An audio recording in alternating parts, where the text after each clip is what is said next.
Bien, cambiamos ahora de tema, vamos a hablar del sistema de justicia. El fiscal de Corte, Jorge Díaz, va a proponer al Parlamento al fiscal de homicidio, Juan Gómez, para ser su número 2, el fiscal adjunto. Lo cierto es que la sucesión de Jorge Díaz, que en un año y unos meses va a dejar el cargo, genera controversia en el sistema político. Hay varias cosas para analizar a continuación y para eso hemos invitado a Andrés Ojeda, abogado penalista. Gracias por estos minutos, Andrés. ¿Cómo andás? ¿Están? ¿Todo bien?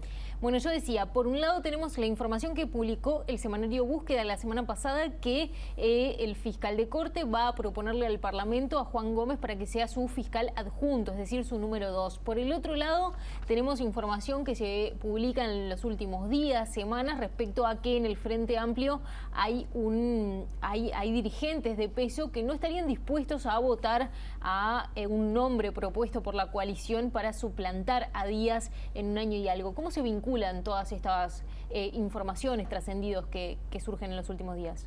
Bueno, todo tiene que ver con todo, ¿no? En primer lugar, el cargo de fiscal de Corte cambió sustancialmente a partir del cambio en el Código del Proceso Penal. Tiene más relevancia. Y claro, y el protagonismo ha sido otro, y yo entiendo que sea así. Incluso el perfil del cargo ha cambiado mucho. Y ha generado controversia, a veces por propia desinformación. Genera controversia porque la gente cree que el fiscal de Corte hace cosas que no hace. Sobre el tema de la sucesión, en abril de 2022 cambia sí o sí la persona porque tiene un plazo de máximo 10 años para estar. Si el Parlamento, que tiene una necesidad de mayoría de 3/5 para aprobar un nuevo fiscal de Corte, o sea, es una mayoría muy grande, ninguna de las coaliciones llega sola. Es necesario, los votos, por lo general, sale por unanimidad. Entonces, esa necesidad hace que tenga el voto de todos. El Frente no ha dicho formalmente nada en esa nota que reseña la posibilidad de no votar fiscal de Corte. Nadie dice nada en on, o sea, es simplemente un trascendido. Yo creo que están todos orejeando. Ahora bien, si no se vota, Díaz sí o sí tiene que salir y quedaría su segundo. Por eso es tan relevante este movimiento de proponer un fiscal popular que ha sido elogiado por el sistema político. ¿Cómo hace el Parlamento para decirle que no a Juan Gómez para ocupar ese número 2? Un hombre que ha tenido en sus manos el tener que lidiar con el incremento de los homicidios muy fuerte, que lo hemos visto, que ha estado con muchísimo trabajo cuando cambió el Código del Proceso Penal y que bueno, que ha sido muy elogiado por eso también. Pero no solamente eso, es un fiscal que tiene muchos años de trabajo, que acompañó la reforma y que aparte ha sido uno de los defensores de la reforma, porque quizá la pregunta más grande que nos deberíamos hacer, más allá de quién ocupa el cargo, es qué pasa con nuestro sistema procesal y nuestro sistema de justicia cuando cambie la persona que ejerce este cargo. No puede ser que cada vez que cambie un fiscal de Corte uno tenga un cambio de sistema. Claro, tenemos que tener continuidad institucional. Lo cierto es que Díaz quedó muy asociado y alineado a la defensa del nuevo Código del Proceso Penal, que en los hechos se criticó y se cuestionó muchísimo, pero que está funcionando hoy en día.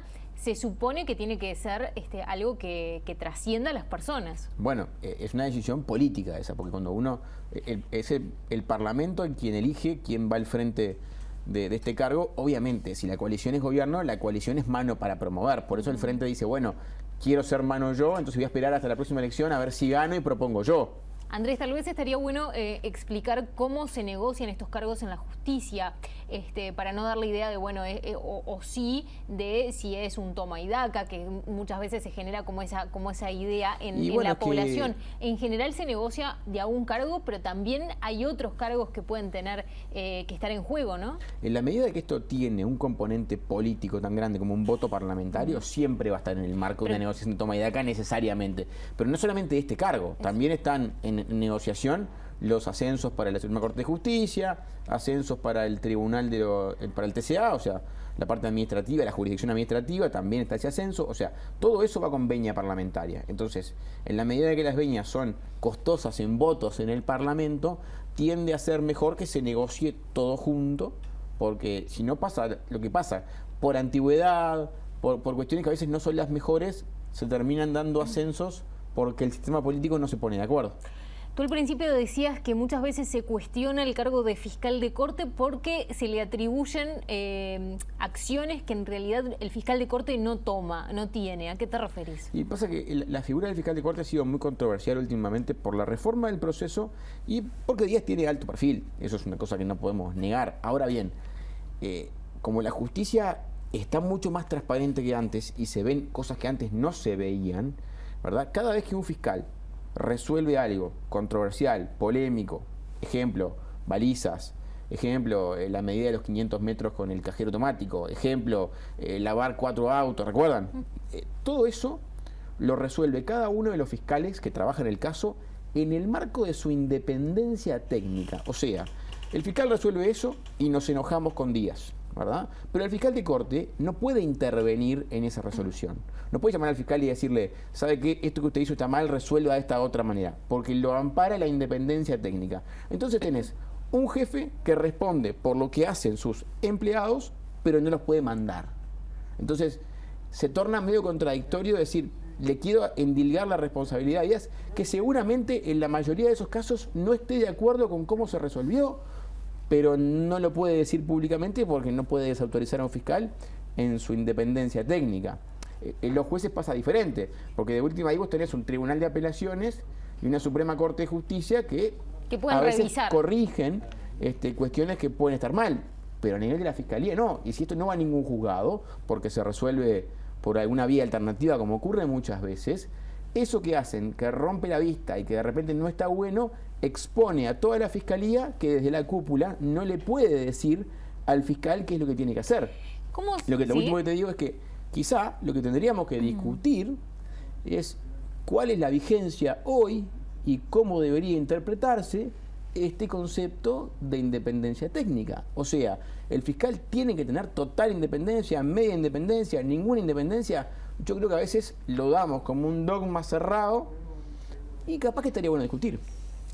¿Cómo se vincula todo esto con las críticas que ha habido dentro de la coalición oficialista a cómo está funcionando el sistema de justicia? Ha habido críticas clarísimas por parte, por ejemplo, de Cabildo Abierto respecto de si está politizada la justicia. Esas han sido una de las críticas y que se ha sumado con esta idea que, bueno, parecería ser que el presidente de la República dejó por el camino de transformar la figura del fiscal de corte en realidad en un órgano colegiado. Vale decir que las críticas de Cabildo son para con el tratamiento de los temas penales militares que paradójicamente corren por Código Viejo. Todas, pues son todas denuncias bien interesantes. 2011-2012, o sea, Código de Proceso Penal anterior, que tiene un fiscal específico, que es Ricardo Percivale, y que están hoy en los poquitos juzgados que quedaron vinculados a los temas viejos. O sea que las mayores críticas de Cabildo no tienen tanto que ver en principio con el nuevo Código de Proceso Penal. Y yo creo que ahí ya va en un tema de creencias personales de cada uno, el decir, bueno, estará el fiscal de corte arengando tal o cual cosa. Y ahí hay un montón de presunciones que a mí no me constan ni puedo afirmar de ningún tipo.